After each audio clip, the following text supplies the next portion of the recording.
Extreme cold watch in effect from late Sunday night through Wednesday morning. What?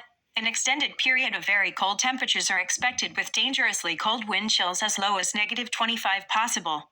Where? Portions of north central, northeast, and northwest Ohio and northwest Pennsylvania.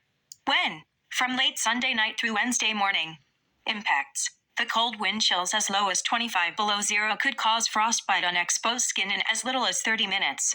The long duration of this cold will lead to greater impacts to infrastructure, including increased risk of frozen pipes, dead car batteries, and structure fires.